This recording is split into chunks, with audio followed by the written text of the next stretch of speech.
இலவச வீட்டுமனை பட்டா கேட்டு 3 மன வளர்ச்சி குன்றிய பிள்ளைகளுடன் சென்ற தம்பதி விழுப்புரம் மாவட்ட ஆட்சியரை சந்தித்து மனு அளித்தனர். திருவெண்ணைநல்லூர் அடுத்த அருங்குருகை கிராமத்தைச் சேர்ந்த கூலி தொழிலாளியான வெங்கடேசன் கோவிந்தம்மாள் தம்பதிக்கு 5 பிள்ளைகள் உள்ளனர். அவர்களில் 3 பேர் மன வளர்ச்சி குன்றிய நிலையில் அரசு புறம்போக்கு நிலத்தில் வசித்து வருவதாக கூறப்படுகிறது.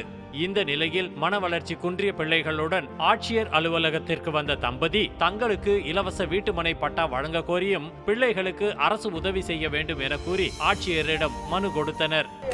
திருவெண்ணல்லூர் தொகுதி நாங்கள் அருங்குரி கிராமம். எது ஒரு 2 சென்ட் மண்ணில் இருக்கிறோம். அது பட்டா போட்டு கொடுக்க சொல்லி நாங்கள் கலெக்டர்கிட்ட வந்தோம். அது கலெக்டர் தான் பார்த்து ஒரு நாள் முடிவு எடுக்கணும். அதுக்கு 3 மன வளர்ச்சியில் பசங்க வச்சுருக்கிறோம். இதுக்கு எதை பார்த்து ஒரு வேலை வாய்ப்பு எதனா போட்டு கொடுத்தா நல்லாயிருக்கும். கலெக்டர் நாங்கள் 3 பசங்க, எங்களுக்கு வளர்ச்சி இல்லாத பசங்க. நாங்கள் மனு இது பட்டா கேட்குறோம். எங்களுக்கு உதவி பண்ணுங்க. எங்களுக்கு எதனா ஒரு வேலை வாய்ப்பு கொடுங்க. எதனா உதவி பண்ணுங்க. எங்களுக்கு ரொம்ப கஷ்டமாகுது பசங்களை பார்த்துக்கிறதுக்கு. எங்களுக்கு எதனா உதவி பண்ணுங்க சாமி. செய்திகளை உடனுக்குடனும் துல்லியமாகவும் தெரிந்து கொள்ள சப்ஸ்கிரைப் பண்ணுங்க.